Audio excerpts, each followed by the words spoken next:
Hello again, I am Blunty. Want to chat some more about Starfield? Because I sure do. The hype is building. I'm trying to keep it under control because on the one hand, it seems very, very exciting. On the other hand, it is a Bethesda title. And we've learned the hard way not to get our hopes too high, too quickly. For those of you new around here, that right there is, and has been forever referred to as, the Helm of Buyer's Remorse, because that is, in fact, the power armor helmet that came with the special collector's edition pre-order of Fallout 76, which I was very excited by, until it launched. And being a game as big as Starfield and being an Xbox slash PC exclusive under Microsoft's umbrella, and being Bethesda and being Helm of Buyer's Remorse and being all many things, Starfield has been the subject of a tremendous amount of press coverage, of YouTuber opinion pieces and reactions and trailer breakdowns and did you miss this and all that kind of stuff. There's few games around right now that are getting as much coverage as Starfield is. Which brings me to the point of today's video, negative coverage. And not just negative coverage, but in the words of someone I'm just about to introduce you to, persistent, hugely negative coverage, and they're very upset about that. So before we dive in, thank you as always to the patrons. Thank you to those of you who've engaged with the video, leaving a thumb or a comment and stuff. Comments have been way down lately. I don't understand why. I'm asking you guys questions. I'm genuinely interested in what you have to say about things. I read every single comment and always have done. I don't know. Is it just more difficult to leave comments on mobile these days? Because a lot of people are watching them. Whatever. Just please interact with the video. Help me out a little bit with the robot brain on YouTube, eh? Right then, let me introduce you to a man who goes by Lone Vault Wanderer. To many of you who play Bethesda games, he might not be a strange name at all to hear because he did in fact work for Bethesda here in Australia for some time. I'm not sure exactly what his job title was, and I have met this guy a few times at PAX. We do have some common friends between us. He seems like a genuinely very nice, delightful, personable guy. This video is going to wind up saying he's being a bit, but I don't want, if you're watching this, Johnny, wait, is it Johnny? Let me check. Johnny, I remembered your name.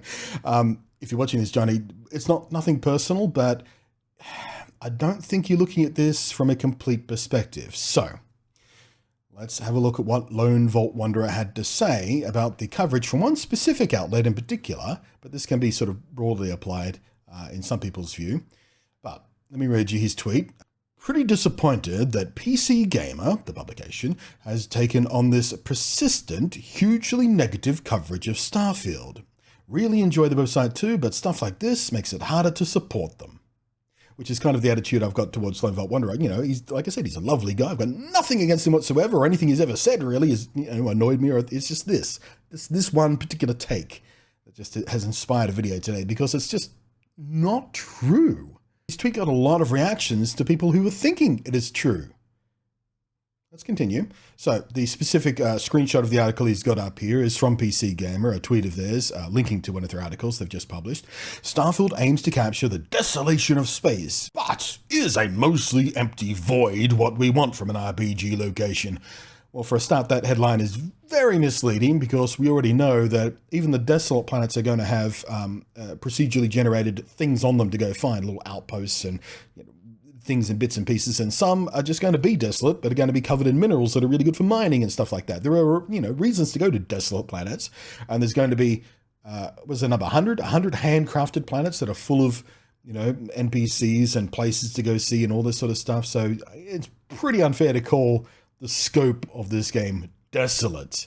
And frankly, yes, if I'm in space flying around, I do like to come across desolate planets every now and again, because it is wholly unrealistic to have every single planet be settled.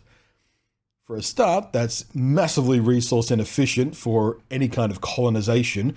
Number two, not every planet is suitable for putting, for living on. Sometimes you just want to visit it to go get some special minerals or something. Sometimes you don't want to go there at all because it's just, inhospitable and useless. But I don't know, maybe it might be pretty. Maybe it's just nice to sit in silence for a while. In any case, let's scroll through some of the reactions here. We have to go through the blue tick stuff first because Twitter now pushes those to the top. So you can just assume every blue tick on Twitter is an idiot, because only an idiot would pay for a blue tick on Twitter. So all of this is useless drivel for morons as far as I'm concerned. Yes, it will also capture the dissociation. That's the point. Well, that guy has a good point, because I just said that. These publications get upset when Bethesda or MSFT don't send them review codes and ignore them. That's a common thing as well. Where the accusation that if they don't get a review code, they're going to do negative coverage. It doesn't work like that. Not even a one-off. The majority of writers seem to have some sort of grudge against it for whatever reason. Honestly, the old mainstream gaming publications are past their prime to be put out to pasture. A bit too much infiltration from people who, at their core, hate gaming and games. That's the other one you see all the time. Even people who've spent their entire life covering games, like James Stephanie Sterling, for example, gets accused frequently of hating games because a lot of their coverage is pointing out the crappy things that happen in the gamer space and gamer culture and company culture of the people who make games. And they get accused all the time of hating games. Nothing could be further from the truth. You don't have to love something unconditionally to love it. And if you criticize something, that doesn't mean you don't love it. So much of this world has fallen into this black and white binary: love, hate, destroy, protect. People don't work like that. Stop. Gaming media in general is biased and has more to do with the fact that gaming journalism isn't professional and thus should be taken with a grain of salt. In fact, I would be surprised if an entities actually tried to create an unbiased journalism for, oh, what the hell is this? I can't even read this gibberish of grammar. I stopped reading them because they've done this type of stuff in the past. The bias just gets exhausting, and I'd rather, well, you get the point, right? All of these are running on a theme. They claim PC Gamer and, rags like it are biased, and they actually hate games, and they're just doing it for, whatever stupid reason. They're corrupt. They're on the payroll of Bethesda or whatever it is. These idiot, stupid arguments that keep getting bounced around the echo chamber of gaming, sort of little pockets of gaming discussion, like subreddits and Twitter comment sections and places like that. It's not true. It's just not. And if we go back to the original, tweet on this, Lone Vote Wanderer, who I know for a fact is a nice guy, is not a moron, has claimed that PC Gamer has taken on this persistently hugely negative coverage of Starfield. Okay. There was a comment I spotted earlier in one of the responses too. I didn't spot it as I was scrolling through recording this, but they were saying, oh yeah, it all changed after the Starfield Direct. It was all positive, and then the Starfield Direct, and then it was all negative. That's not true either. And I can prove it to you. So let's go over to PC Gamer. I've got on the page here every single article that's been tagged with Starfield. We're going to go through them and see how many negative ones there are. All right, so the first one is just about new PC games in general. We don't need to worry about that. Okay, here's one. Starfield's studio design director pleads for people to stop asking questions because only Todd Howard himself is authorized to talk. That's simple, factual. That's the fact of the matter. I saw that tweet. He works for Bethesda, obviously. He works on Starfield, but he's not allowed to talk about it because of NDAs and all that sort of stuff. They want to control the messaging in very specific ways leading up to the launch. It's a marketing plan. This is extremely common. In fact, the default for game launches, especially big ones from big companies. There's only certain people who are allowed to talk about things, and they decide what gets talked about when and all that sort of stuff, trying to, control the message. It's what marketing is. So he's just saying, I'm sorry, I would love to answer your questions, but I'm not allowed to. Literally not allowed to. I'd lose my job if I answer some of your questions because I'm not allowed to talk about it yet. I appreciate you're all very passionate about the game, but please stop with the questions. It's getting overwhelming. That's all the tweet was from this guy, and that's all the headline is suggesting from that. That's not negative. Starfield's vision of the final frontier makes space seem like a boring, barren expanse. That's the article in question that Lone Vault Wanderer was talking about. So that's one negative for the entire month of coverage previous. It's a little weird how much Starfield's scanning looks exactly like No Man's Skies, right?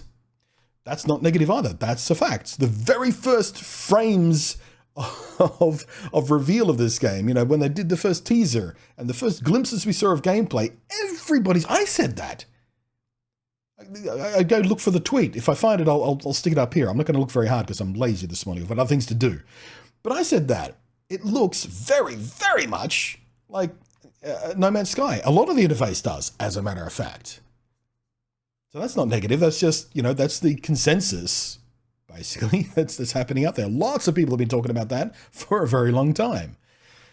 A staggering 1,000 pages of Starfield history have been assembled by one determined superfan. That's not negative either. That's just talking about some super dork out there, probably a bit autistic and obsessive, I know from whence they come, who has gone through everything available and assembled a document that's apparently 1,000 pages long, 86,000 words of everything we know for a fact so far about Starfield and the lore and the world and the history and all that sort of stuff. So that's positive coverage, really. Look how engaged fans are with this, is what that article is saying. Look how passionate people are about this exciting new game.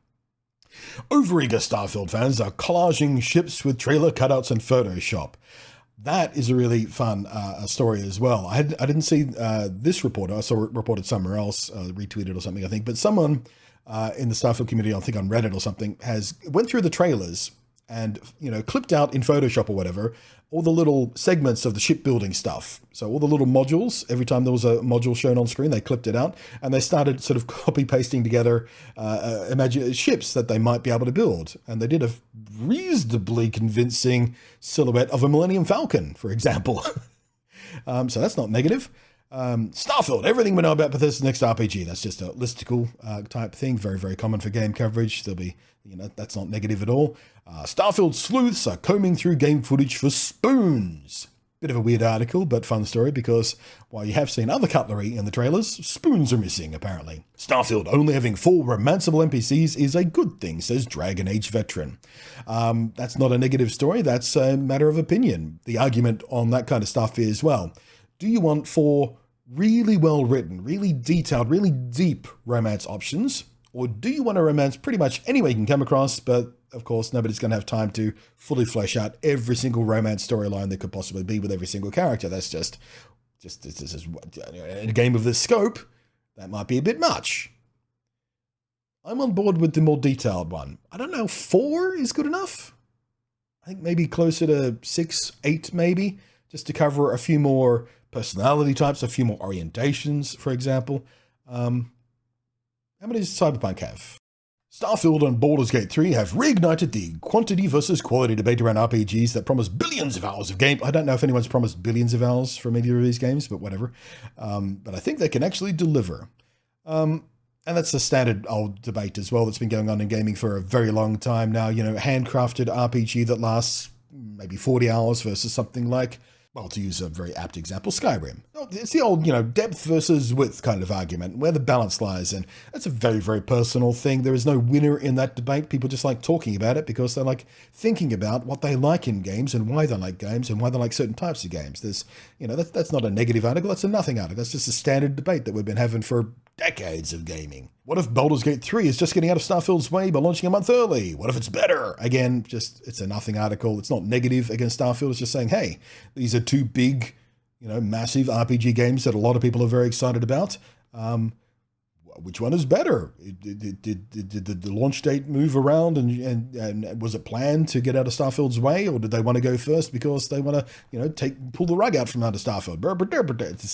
Starfield partners with AMD, and oh boy, the internet is not happy. That's not a negative tinged article. That's just reflecting the general reaction to the news that Bethesda are partnering with AMD for the underpinning graphics technologies like FSR and things like that. And that follows on from a recent story that in a lot of games where AMD have been partner, they've apparently locked out similar NVIDIA technologies from being used. NVIDIA doesn't do that, funnily. You think it'd be the other way around. NVIDIA are the, bossy bitch kind of company, and AMD are very sort of open. In fact, FSR and stuff are open source, for example. But there was a story going around, and I'm not sure what the exact truth is because it all got very muddy when I tried to research it. But yeah, people are worried that because AMD are partnering, they might not be able to use DLSS and things like that, although it will be modded in on PC. Modders are always really good about just going, nope, you can have that. So, but yeah, that's again, not a negative story. Just reporting on what the opinions are out there of people who are talking about the game. Starfield has promised at least DLSS 3 support in the early access 5 days by Yeah, I was just talking about that. There's a modder who's just saying, it's a story about a modder who's saying, I'm going to do it. if they're not going to do it, I'm going to do it. You can have DLSS, I'm going to do it. I know how to do it. Thank you, modders. Court emails revealed Bethesda's confusion and Microsoft's special treatment of... Okay, that's not about Starfield specifically. That's about the court case and the buyout and blah, blah, blah, blah. You can only date your co-workers in Starfield, decrees Todd Howard. That's again about the dating thing. That's not a negative article. Phil Spencer says Microsoft bought Bethesda to prevent Starfield being PlayStation exclusive. He may or may not be right about that, but again, that's got nothing. That's not negative about Starfield. That's just talking about that whole Activision Blizzard buyout thing and whatnot. And Phil Spencer just being a tremendous hypocritical dick about the whole thing and really showing his whole ass to the entire internet. Phil, you moron. It doesn't look good for Starfield on Steam Deck, but Todd Howard isn't writing it off. That's in fact a positive article. It would have been really easy to paint that as a negative thing. Steam Deck users get thrown out into the cold by Bethesda's new game. I've talked about this myself in a video where I was talking about, where is it? Whether or not Starfield can run on the ROG Ally, the new hotness in handheld PC gaming things. And in that video, I reflected on whether or not the Steam Deck users could look forward to being able to run it. And I came down on the side of, it will probably run, but probably not run very playable without a lot of compromises. We'll see what modders get up to in making it more efficient. But yeah, all the Starfield companions and crewmates we've seen so far. Again, not a negative article, just talking about what the NPCs we know about. Players salivate as Todd Howard confirms Starfield will be a modest paradise and Bethesda will participate in. That's also positive. So that's an entire month's worth of articles. We scrolled just on the first page here. We go back 24 days of articles, all about Starfield, and one was negative. Lone Vault Wanderer, one of them was objectively negatively framed. I haven't actually read the article. Maybe it's just negatively framed because hate clicks work. And it's something about the internet I personally hate, especially YouTube. It works really well on YouTube. You think, like, what's a recent example? Oh, I know. Yeah, so a couple of Tears of the Kingdom videos published one day apart. One of them has 24,600 views. The other one has 2,666 views, both about the exact same game. One of them is 20 things I would like to change from Breath of the Wild to Tears of the Kingdom. The other one is, these are both pre-release videos, by the way, when the hype was, still whoosh. The other video is talking about performance issues and a fix for that, and indeed AMD FSR type of technology, sort of tying this all back together. The one about the performance fix, the video that indicates Tears of the Kingdom might have performance issues, thus a negative slanted headline, got exponentially more views than the one just talking about the game mechanics, the things I'm excited about, with just a very, very neutral title to it. And the one that got more clicks got a 57.1% thumbs up and, the rest thumbs down, while the neutral titled one got 96.9% thumbs up. So the whole thumbs up, thumbs down thing doesn't matter. It doesn't matter which one you hit. YouTube doesn't care. Interaction is interaction. That's the trick to it. That's why these hate click things work. People click on them either wanting to hate on a certain thing they don't like Bethesda, for example, or you're a hardcore PlayStation fan, you're pissy that Starfield isn't coming to PlayStation, you think it should be. You might click on those negatively tinged Starfield articles and go, ha, yeah, gotcha, there you go, Xbox, look at this, Xbox, ha, ha, ha. Or if you're a hardcore Bethesda fan or Xbox fan or whatever it is, so you're really, really excited about Starfield, you might click on those to leap to their defense. You're jumping out, oh, what's this idiot saying about Starfield? I bet they're wrong. This can't be right. I bet they're just being negative because they, whatever reason we talked about the opening of the video. So you get both sides of the fence when you, hate bait. And I really hate that it works. And I don't like doing it, but frankly, you have to do it to kind of survive on these platforms sometimes. Negative titles work better, which makes it all the more funny that when I went researching for the headlines for PC Gamer, expecting them to be negatively tinged, because again, for the reasons we just talked about, only one of them was in the last month. So I don't know which PCGamer.com Lone Vault Wanderer is reading, but it's not the one I clicked on. So I don't know where this impression, this false impression, this persecution complex is coming from. Now, let it be said that Lone Vault Wanderer, again, lovely person, nothing against him personally, is just flat out wrong on this. They've got a very heavy bias themselves, having been a very strong, Bethesda fan of Fallout specifically, as you might imagine from the name. They've done a lot of content creation around Fallout and Bethesda games. They used to work for Bethesda ANZ right here in Australia. So if we're going to talk about bias, I think you, mate, might be way more biased than PC Gamer has been. And I'd really love, if you see this, I'll tag you on Twitter in a subtweet about it. I'd love to get your opinion on where you're getting the impression that PC Gamer has been overwhelmingly... Wait, what were your words again? Let me find it. Persistent, hugely negative coverage of Starfield, because it hasn't been persistent, it hasn't been hugely negative. It's been either neutral or positive, with one example over the last month. And it's been a month since that Starfield Direct thing, which is what kicked off another wave of coverage. And as one of the responses to that very tweet have said, they apparently, said that, all the negativity started after the Direct. I don't see any evidence of that at all. Anyway, I'm probably going to title this video something provocative. We'll see how we go with it, shall we? Thanks for watching. I am Blunty. Thank you as always to the patrons scrolling up above there. I am Blunty, and we'll catch you next time.